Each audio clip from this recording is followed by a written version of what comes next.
Media जे तमाम भाइरनि खे अस्सलाम वालेकुम अर्ज़ कंदो आहियां ऐं अपील कंदो आहियां मुंहिंजी लाइव खे अदा साईं तव्हां शेयर करे छॾींदा कयो। तव्हांजो महिरबानी ऐं क़ुर्ब इख़लाक़ थींदो।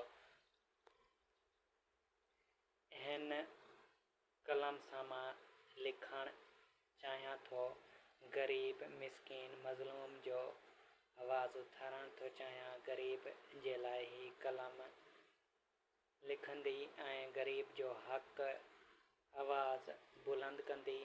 ग़रीब खे ही कलम इंसाफ़ वठी ॾींदी। मां इहो कुझु चाहियां थो, अल्लाह साईं हिन कलम जे ज़रिए मूंखे कामयाब कंदो। कल्ह अब्दुल रऊफ़ लिगारी जो मसइलो मां फेसबुक जे ज़रिए ॿुधो आहे। हुन ग़रीब सां नाहक थी रहियो आहे, नाइंसाफ़ी थी रही आहे। हुन ग़रीब सां इंसाफ़ जो फ़ैसिलो कयो वञे ऐं हुन सां इंसाफ़ कयो वञे।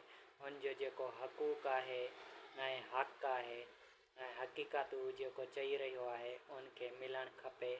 उनखे मिलणु खपे। उनखे भाउ नथो ॾे।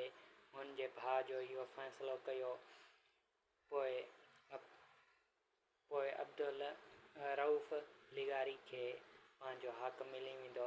महिरबानी दोस्तो कयो, हुनखे हक़ पाण वठी ॾियूं। पंहिंजो मीडिया वारनि जो कमु आहे ऐं फ़र्ज़ु आहे।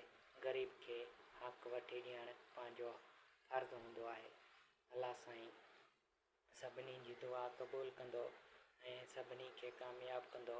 मुंहिंजे दोस्तनि खे अब्दुल रऊफ़ लिगारी खे बि पंहिंजो हक़ मिली वेंदो, जंहिं हक़ जे लाइ हू भाउ जे ख़िलाफ़ ॻाल्हाए थो ऐं रड़े थो सोशल मीडिया ते। अब्दुल रऊफ़ लिगारी जो घर छांदण शरीफ़ में आहे, जंहिं में अली अकबर ख़ान लिगारी मिठवाणी आहे जेको नादर ख़ान जो मुंशी आहे। उनखे मां अर्ज़ु कंदो आहियां, अपील कंदो आहियां, हुन ग़रीब जो फ़ैसिलो करे ऐं हुनखे पंहिंजी ज़मीन वठी ॾिए ऐं जेको उनजो भाउ वटि हक़ पैसो रहियल आहे उहो समूरो वठी ॾिए। पोइ अब्दुल रऊफ़ लिगारी सां इंसाफ़ थी वेंदो। ख़ुदा हाफ़िज़ दोस्त।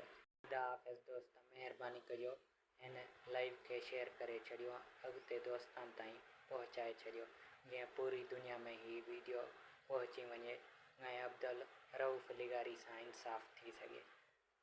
अब्दुल रऊफ़ लिगारी जो मुतालबो आहे।